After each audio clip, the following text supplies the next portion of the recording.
प्रदोष काल में, प्रदोष के दिन हमने पहले भी कहा कि एक दीप लगाना या जल चढ़ाना या शंकर को धतूरा चढ़ाना या चावल का दाना चढ़ाना या बेलपत्र चढ़ाना वो खाली नहीं जाता है।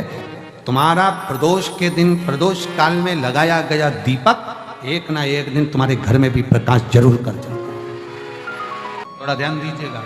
मान लो मेरे बेटा बेटी कहीं अप्लाई कर रहे हैं नौकरी के लिए या अन्य चीज के लिए, तो वो अगर बेलपत्री के मध्य पत्ती और ये दो पत्ती है, इस पत्ती के बीच की जो जगह होती है वहां यदि पीला चंदन और एक चावल का दाना लेकर हरीश्वर महादेव का नाम लेकर शंकर के शिवलिंग पर प्रदोष के दिन अगर चढ़ा देते हैं तो वो बेटा बेटी जिस एग्जाम को दे रहा होता है अच्छी मेहनत के साथ, लगन के साथ, तो निश्चित है वो उसमें सफलता पाता जरूर। हरीश्वर महादेव, एक बार बोलो कौन से महादेव?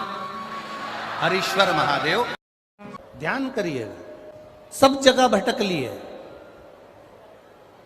सारी दुनिया में जाकर बोलिया है, जगह जगह जाकर प्रार्थना कर ली, निवेदन कर लिया, तो भी तुम्हारा अगर कोई काम ना बने तब एक काम जरूर करना, एक बेलपत्र, एक शमी पत्र, एक कनेर का फूल देवाधिदेव महादेव को प्रत्येक प्रदोष के दिन शिवजी को जल चढ़ाकर समर्पित करना प्रारंभ कर दो।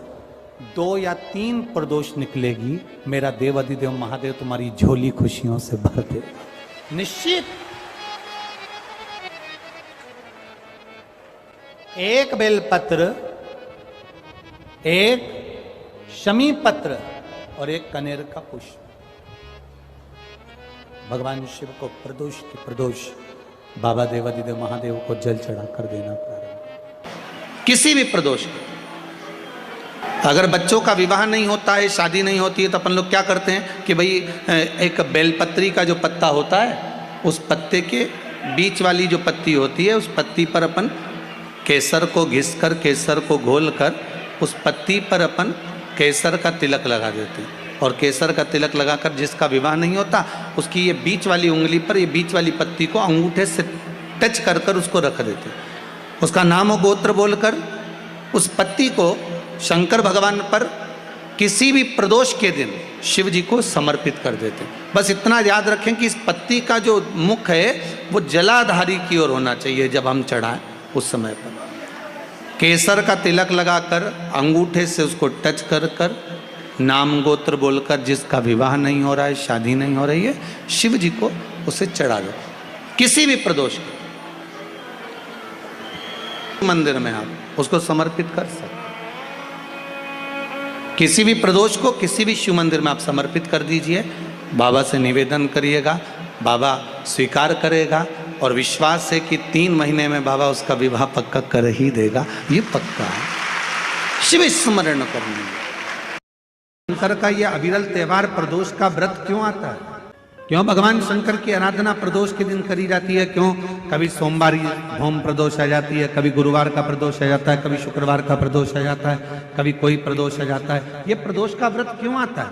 उसका एक कारण है, भगवान शंकर प्रदोष का व्रत धारण कर कर फिर अगला जो दिन होता है उस दिन मेरे शंकर भगवान अपने सारे गणों के साथ नंदी, भृंगी, श्रृंगी, नर, गंधर्व, अप्सरा, किन्नर, देवता, पशु, पक्षी जितने भी होते हैं मेरे शिव सबके साथ बैठकर अपना महाप्रसाद ग्रहण करते हैं। साथ बैठने पर हमारा क्लेश समाप्त होगा। काम चालू करो भगवान शंकर की आराधना। 3 चीजें अपना लो। पहले नंबर पर शिव जी के मंदिर में 1 लोटा जल चढ़ाना। दूसरे नंबर पर अगर प्रदोष के दिन मंदिर में दिया लगा सकते हो तो ठीक है, नहीं तो एक कनेर का फूल पीला वाला, देखा है आप लोगों ने? जम के बोलो जरा।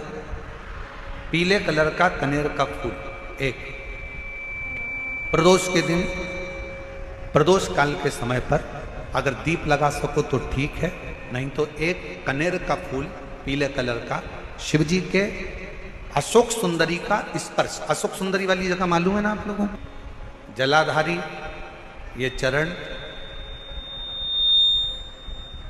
राइट में गणेश जी, लेफ्ट में कार्तिकेय जी, मध्य भाग में जो एक मोटी सी लाइन होती है वो अशोक सुंदरी का स्थान होता है। जहां पर शिवलिंग रखा हुआ है ये पार्वती जी का हस्तकमल।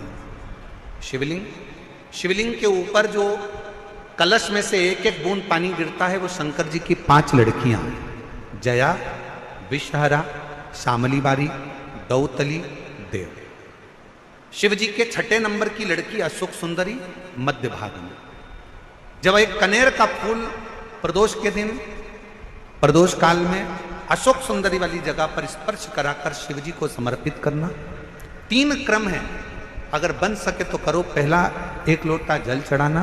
दूसरे नंबर पर अगर बहुत ज़्यादा तकलीफ की जिंदगी चल रही हो, बहुत कष्टमय जीवन चल रहा हो और सब ने कह दिया कि तुम्हारी किस्मत में तो धक्के ही लिखे हैं, केवल आप धक्के ही खाओगे, तो 1 कनेर का पुष्प प्रदोष के दिन, प्रदोष काल में अशोक सुंदरी का स्पर्श कराकर शिवलिंग पर चढ़ाओ। और बन सके प्रत्येक महीने शिवरात्रि आती है, जैसे कल शिवरात्रि है ऐसे हर महीने शिवरात्रि आती है। शिवरात्रि के दिन 1 अक्षत, मात्र 1 अक्षत, केवल 1 चावल का दाना, 1 दुर्वा के साथ शिव जी को समर्पित करना प्रारंभ करो। जिंदगी की कैसी भी तकलीफ होगी, मेरा शंकर भगवान उस तकलीफ को मिटाएगा।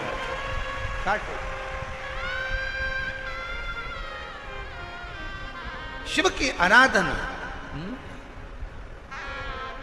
और दिल से बाबा को पुकारते रहो, श्री शिवाय नमस्तु, श्री, दिल से उसको विश्वास के साथ पुकारो।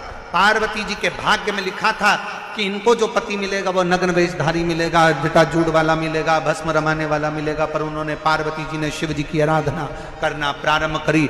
और जब भगवान शंकर की आराधना करना प्रारंभ करी तो भगवान शंकर ही उनको पति के रूप में मिल गए। और जब स्वयं देव अधिदेव महादेव हमारे भाग्य में अगर आ जाते हैं तो बाकी के भाग्य की सारी रेखाएं अपने आप सीधी हो जाती हैं। सब रेखा शिव को पुकारो, भगवान शंकर को पुकारने का प्रयास करो। महाराज,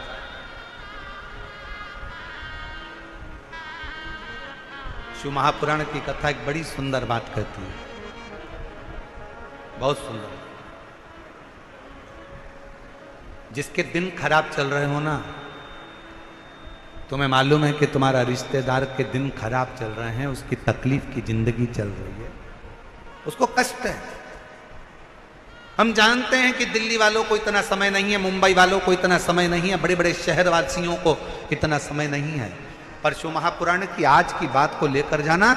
जिसके दिन खराब चल रहे हो, तुम्हारे रिश्तेदार, तुम्हारा कुटुंबी, मोहल्ले में किसी के दिन अगर बेकार चल रहे हो, बहुत कष्ट के दिन चल रहे हो, तो उससे कम से कम 1 दिन में 2 बार जरूर मिला करो। क्यों? उसके दिन भले खराब चल रहे हैं, पर एक ना एक दिन मेरा बाबा उसका हाथ पकड़कर उसको उन्नति की सीढ़ी पर जरूर चढ़ा।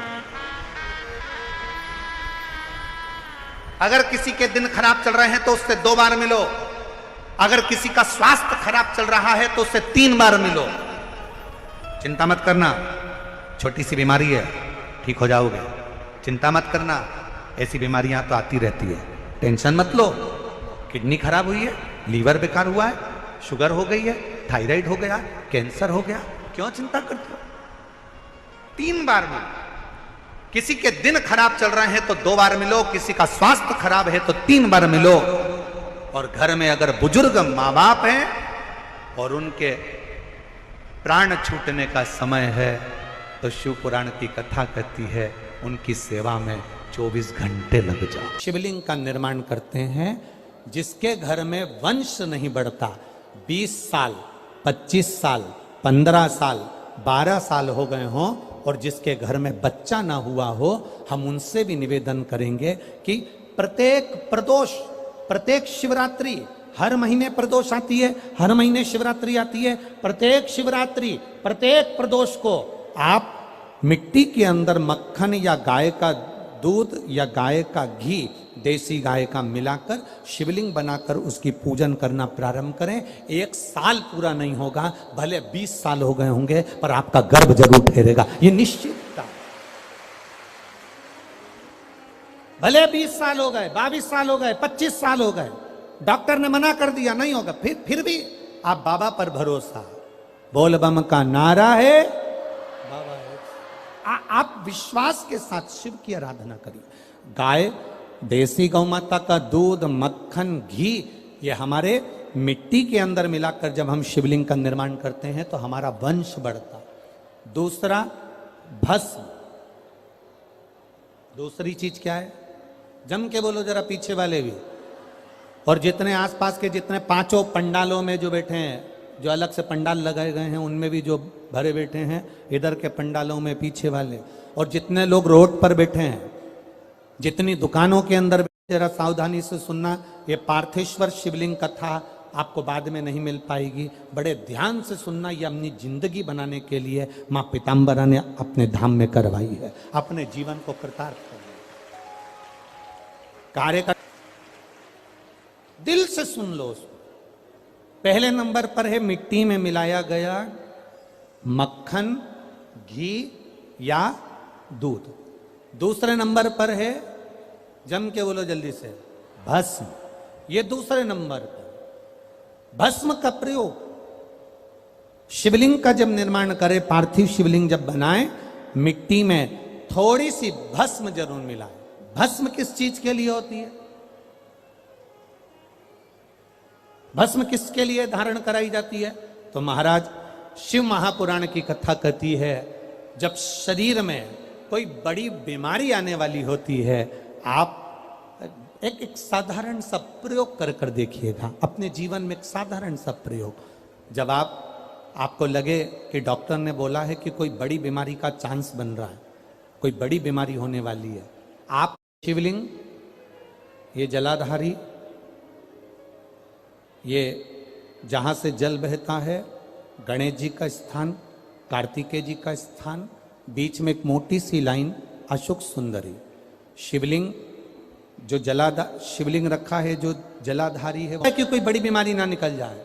अल्ट्रासाउंड करा रहे हैं, एक्सरे करा रहे हैं, उससे पहले घर में अगर थोड़ी सी भस्म रखी है, उस भस्म को जब आप जल चढ़ाने के लिए शिव जी के मंदिर में जाओ, हॉस्पिटल में दिखाने के लिए जांच कराने जाओ, उससे पहले एक काम जरूर करना, शंकर भगवान का जहां शिवलिंग रखा है, उस शिवलिंग के पास में भस्म का लेपन कर कर देवादिदेव महादेव पर 1 लोटा जल समर्पित कर कर उसी भस्म को अपने कलेजे पर, अपने हृदय पर लगाकर देवादिदेव महादेव का पंचाक्षर मंत्र नमः शिवाय, षडाक्षर मंत्र ओम नमः शिवाय या श्री शिवाय नमस्तुभ्यम बोलकर फिर आप जांच के लिए चले जाओ। कोई बड़ी बीमारी तुम्हारी जिंदगी में निकल ही नहीं सकती। भस्म भस्म हो। भस्म का काम क्या? हमारे रोग को, हमारी बीमारी को, हमारे आने वाले जो रोग हैं, जो बीमारी है, जो तकलीफ है, उसको समाप्त करती है भस्म का प्रयोग।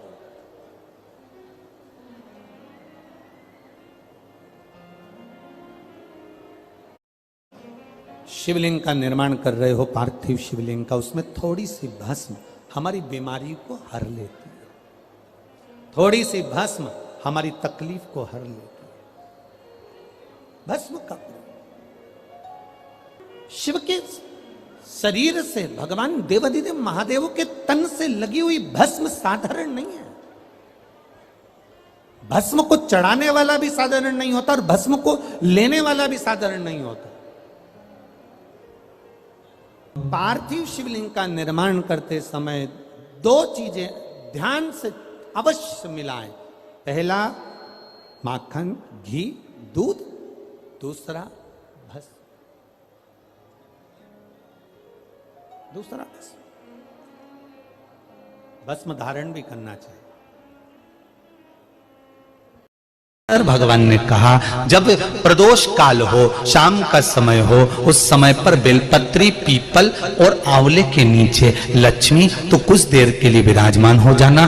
जो तेरे इन वृक्षों के नीचे शाम को दीप लगाने आए उसके घर तो पीछे पीछे चली जाना। बस इतनी कृपा कर देना।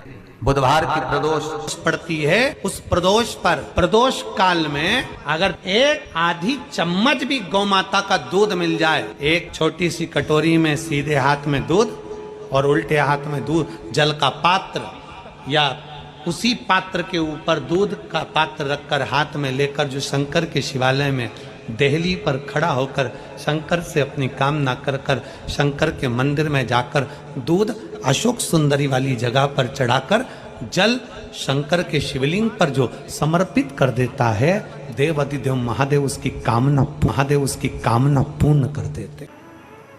काशी में एक जगेश्वर महादेव है। जगेश्वर महादेव काशी में विराजमान। कभी आप लोगों में से कोई गया होगा, स्मरण रखिए, काशी अगर कोई गया। एक होता है शमी का पौधा, एक होता है मंदार का पौधा। मंदार जानते हो सब लोग? बोलो तो जम के। सफेद आंकड़ा भी उसको बोलते हैं, मंदार भी उसको बोलते हैं। मंदार का पौधा और एक होता है शमी का। कहते हैं जिस व्यक्ति की जिंदगी में केवल घाटा ही घाटा लिखा हो, दुख ही दुख लिखा हो और कई साल हो गए हों किराए के मकान में रहते हुए या तकलीफ को भोगते भोगते, परिवार में कहीं सुख है ही नहीं, दो पौधे को याद रखना। और दोनों पौधे की कथा हमने पूर्व में सुना चुके, मंदार और शमी। दोनों की कथा सुनाइए कि ये कौन से मुनि थे, कौन से ऋषि के बेटे थे, ये मंदार और शमी किसके पुत्र थे, सब कथा सुना। आप YouTube पर सर्च करिएगा तो आपको कथा पूरी मिल जाएगी। आप सुनो।